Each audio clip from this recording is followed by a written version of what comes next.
quickly. Settle down.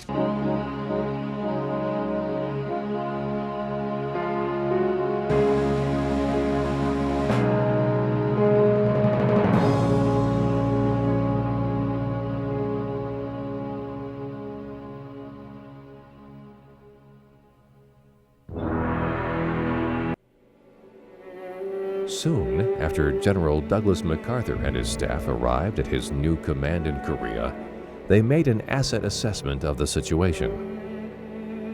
At the time, the only American troops in country were the 500 men of the Korean Military Advisory Group.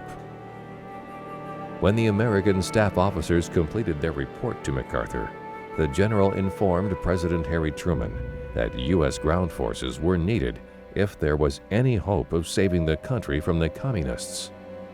Truman agreed, and the Joint Chiefs of Staff scrambled to prepare soldiers for combat.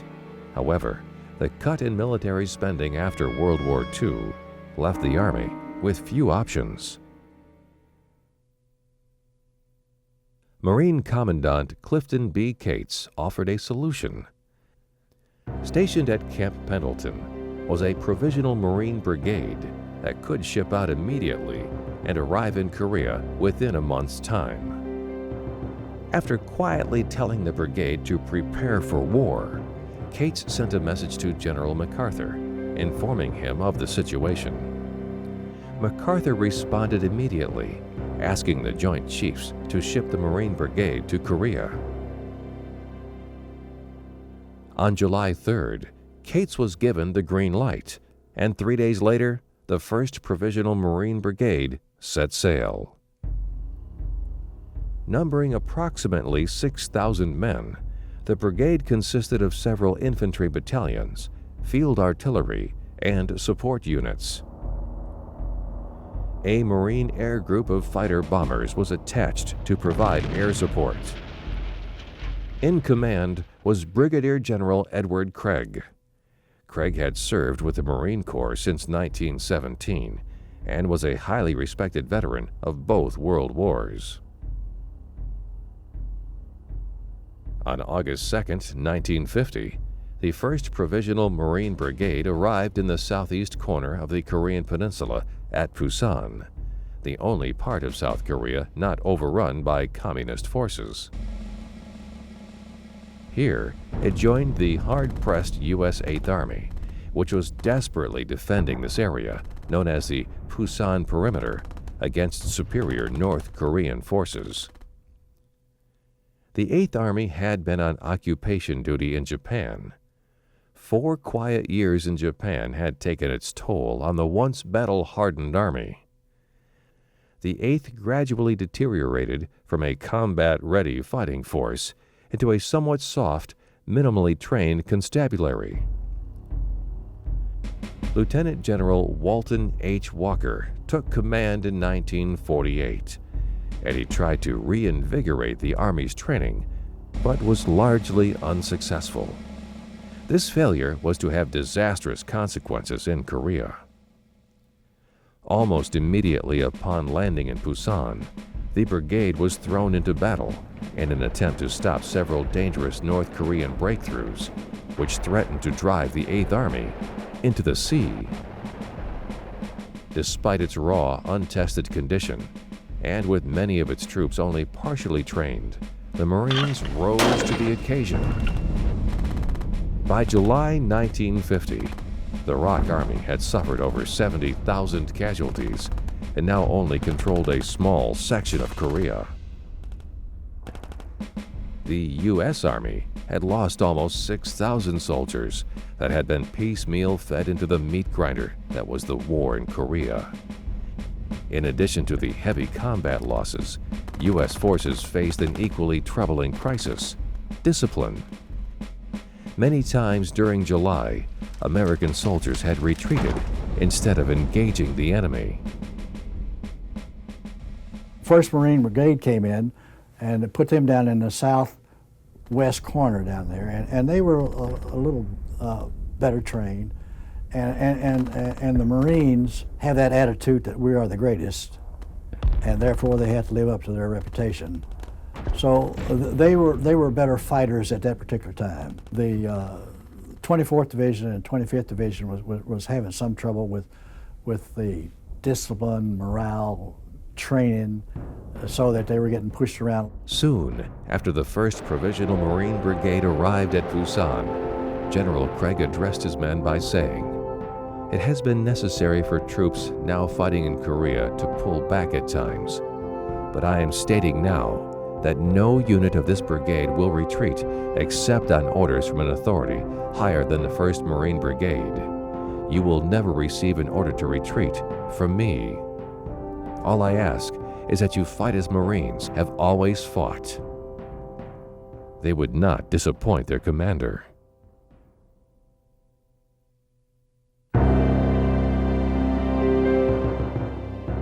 On August 3, 1950, General Craig's 1st Provisional Brigade disembarked at Pusan and moved into the shrinking perimeter, where poorly equipped ROK units, backed by the 24th Army Division, had been fighting against heavy odds. Within hours, Marine F-4U-4 Corsair pilots from VMF 214, the old Black Sheep Squadron, flew off the USS Sicily and scored the first Yak kills. We had what they call the Pusan Perimeter. And it was a little piece of property that was about in a little rectangular shaped piece of property in the corner of Korea. And it was, the whole perimeter was about 120 miles, a little over 60 miles north and then west, east, just that forming that little box there. There were now 141,000 UN troops inside the perimeter's boundaries, even though only 92,000 of these were combat soldiers. The effort to dislodge UN forces from their last toehold in Korea had cost the communists dearly.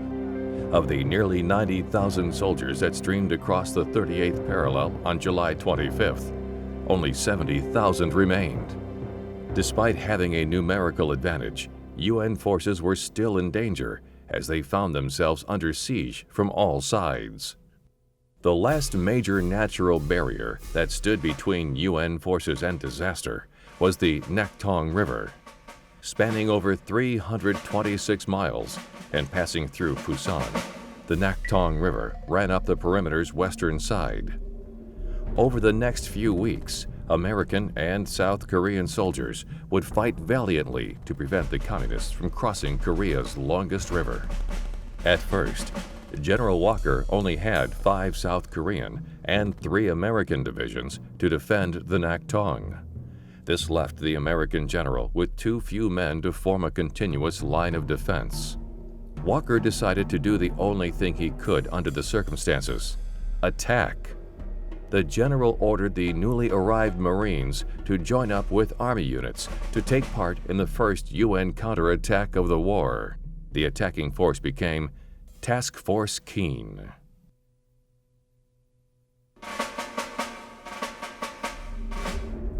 The ground Marines' first encounter with the North Korean enemy came on August 7, 1950.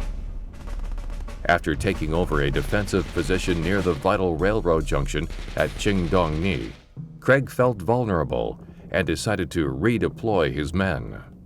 In the pre-dawn hours, the young Marines were hit by the North Koreans, who directed the main force of their attack on the old American positions.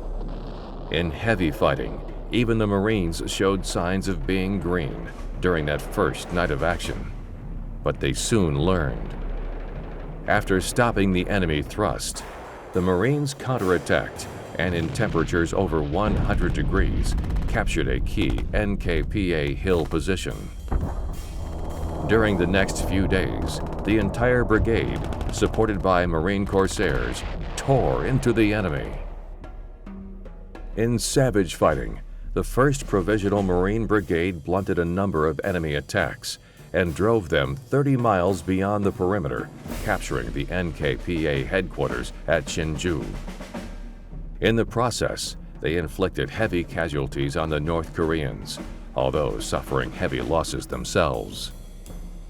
Impressed by the brigade's fighting spirit and effectiveness, for the next few weeks, Walker employed it as a fire brigade, which along with several Army units, such as the 27th Infantry Regiment, they rushed from hotspot to hotspot, counterattacking and sealing off threatened enemy penetrations.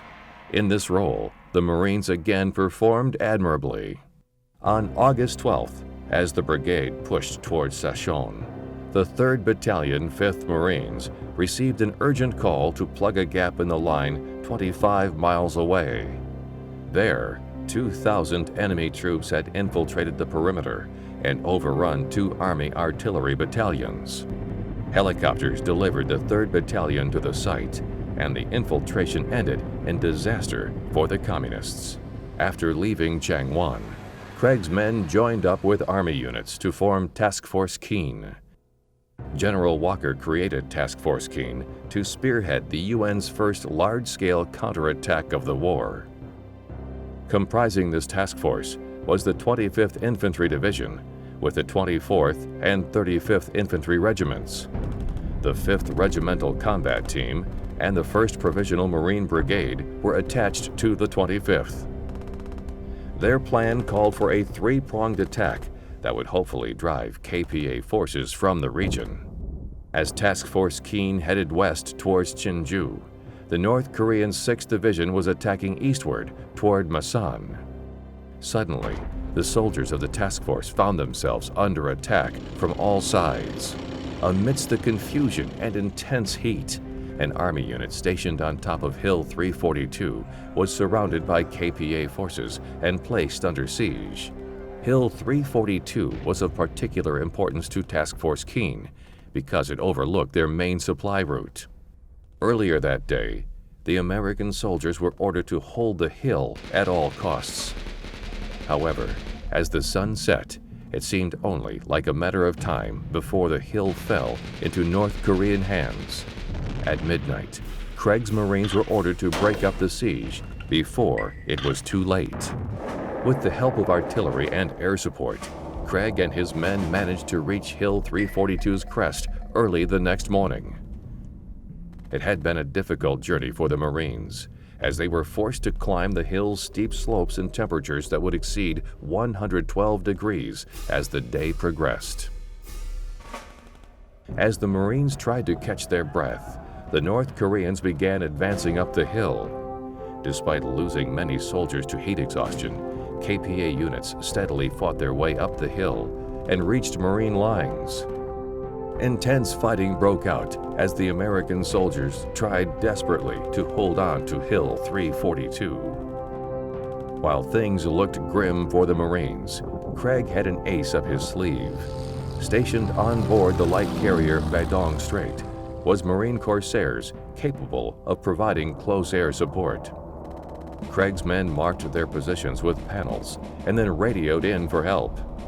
Soon thereafter, the Corsairs roared overhead, blanketing the hillside with machine gun fire. For the first time in the Korean War, KPA soldiers were forced to retreat. Hill 342 was saved, but the fighting continued as Task Force Keene drove the North Koreans back. However, the drive stalled after the 555th Field Artillery Battalion was decimated by the Communists. At the same time, North Korean forces launched attacks at several other points along the Pusan Perimeter. General Walker was forced to dissolve Task Force Keene and sent Craig's Marines to shore up overrun Army units around the perimeter. The Fire Brigade's first mission was to stabilize Chindong-ni. Relying on helicopters to reach their objective quickly, Craig's Marines managed to restore the lines quickly. This victory would prove short-lived, as the Pusan Perimeter soon faced its most potent threat. 75 miles north of Chindong-ni, KPA soldiers had managed to cross the Naktong River and were heading toward Miryang. If Miryang fell, the Communists would have a clear path to Daegu, the home of South Korea's provisional government. The Pusan Perimeter and the entire Korean War was on the line as Craig's Marines boarded trains and traveled toward Miryang.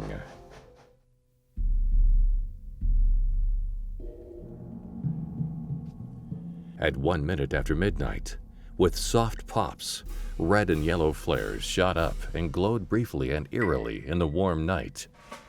To the 800 men of the 3rd Battalion, 16th Infantry Regiment of the North Korean People's Army, NKPA, this was the signal to begin crossing the Naktong River near the Ohang ferry site.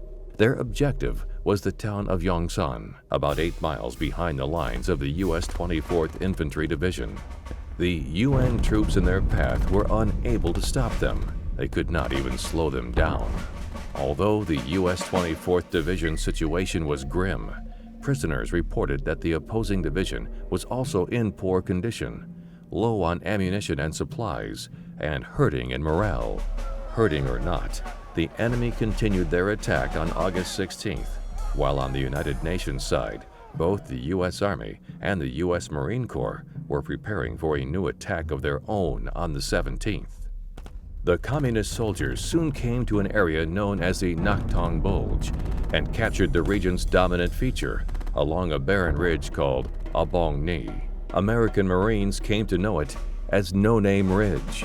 From the top of Obongni, the Communist soldiers were in a position to topple Pusan's southern perimeter and possibly drive UN forces into the sea.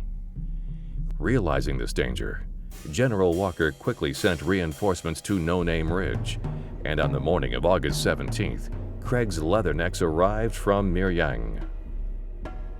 Craig's 1st Provisional Marine Brigade, consisting of the 5th Marine Regiment, supported by a 105mm howitzer battalion from the 11th Marines, and a tank company, prepared to strike back. The Marines also had their own air support. The 1st Marine Air Wing's gull-winged Vought F-4U-5 Corsair fighters. The plan of attack for August 17th called for the Marines to go first, with the Army's 9th Infantry providing supporting fire from Hill 125. The Marines then would support the 9th when it launched its own attack on the ridge west of Tugok. The attack began with U.S. military pounding Obongni for 5 minutes, followed by Marine Corsairs dropping bombs, rockets, and raining machine gun fire from the sky. Unfortunately, the Marine preparatory artillery fire fell beyond the objective for the most part and was ineffective. The planned airstrike was so late, the Corsairs had time for just one pass at Obongni before the infantry moved out. The North Koreans were well dug in and barely touched by the preliminary bombardment. The Communists held their fire until the Marines had advanced halfway up Obongni's slopes, before opening up with everything they had. Caught in the crossfire of enemy machine guns and with almost no cover, the Marines took heavy casualties. After losing 60% of their strength, the assault force was left with no choice but to fall back. Making matters worse for American soldiers around Obongni was the arrival of 4 enemy T-34 tanks under the cover of darkness. These Soviet-built tanks headed directly toward the Marines' lines, supported by North Korean infantry. They wreaked havoc on South Koreans and Americans alike. As the 4 North Korean tanks rumbled forward, it seemed that victory at No Name Ridge was in sight, or so they thought. Over the past month, UN forces had acquired several weapons capable of destroying the big Russian-made tanks. Craig utilized all of them. First, he sent his M26 Pershing tanks into battle, firing 90mm high-explosive shells and armor-piercing rounds.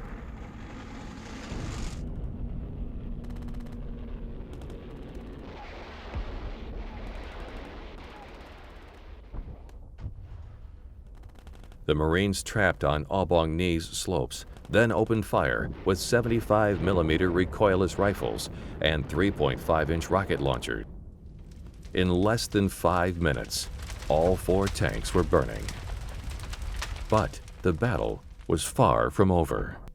That same night, North Korea's 4th Division launched another assault on the Marine positions. Following a blanket of mortar fire, KPA soldiers rushed the Marines, hoping to drive them from the ridge.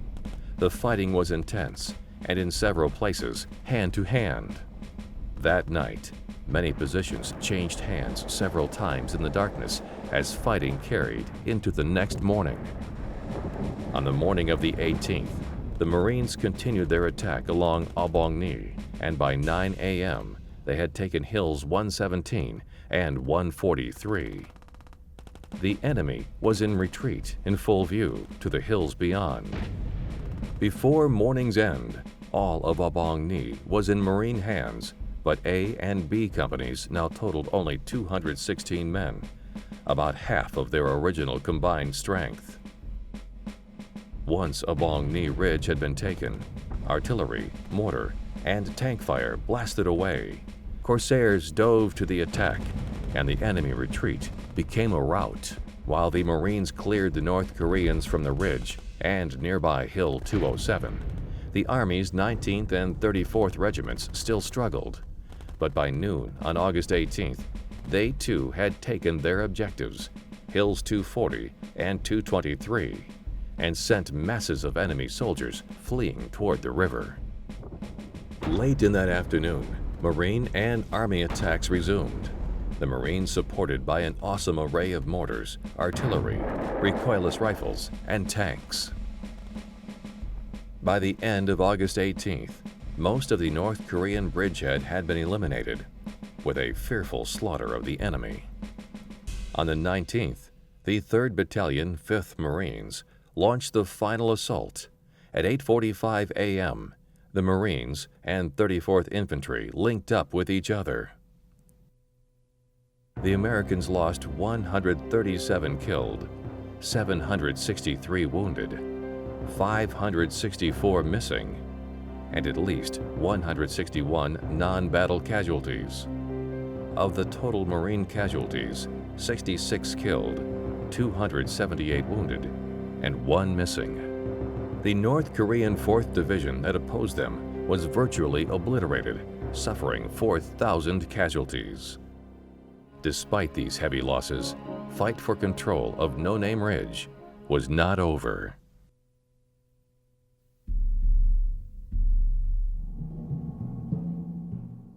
In June, MacArthur had pointed at Incheon on a map of Korea and said, "If I had a Marine division, I'd land them here and trap the KPA between a hammer and an anvil." Lemuel Shepard had promised him this full division by September, and General Cates scrambled to fulfill it. Over 83,000 Marine reserves were called into active duty by President Truman, and every available Marine was transferred into the 1st Marine Division from Camp Lejeune. The newly reactivated 1st Marines sailed for Korea on August 15th. Leading them into combat was Louis Chesty Puller. North Korean commanders knew that they would not be able to match UN strength after reinforcements arrived. Their only hope of victory was to defeat the South Koreans before they could fully deploy. The North Koreans planned one last desperate offensive to break through the Pusan Perimeter, repeating their earlier strategy. KPA forces launched simultaneous attacks around the perimeter on September 3rd. Communist soldiers streamed into the Naktong Bulge once more, and Craig's Marines were once again called upon to defend it. The fighting was intense as KPA infantry, well supported by T-34 tanks, tried desperately to defeat Craig's Marines. Once again, they would fail. Even without the benefit of Marine Corsairs, U.S. forces managed to overcome the Soviet-built tanks with a combination of anti-tank weaponry and their own tank fire. As the final KPA soldiers were pushed back across the Naktong River, the threat to Busan went with them. Since their arrival in Korea, Craig's 1st Provisional Marine Brigade had suffered 900 casualties, but inflicted over 10,000. MacArthur now wanted Craig's brigade for the Incheon landing and on September 5th, the 2nd Army Division relieved the Marines. The 1st Provisional Brigade marched back to Pusan, heads held high, and joined the 1st Marine Division. Craig's tactics added a new chapter to modern warfare. For the first time, air and ground elements worked in concert under one commander, and for the first time in war, the Marines used helicopters in combat. The UN forces stationed inside the Pusan Perimeter had weathered the North Korean storm, and now it was their turn to unleash a tidal wave at Incheon.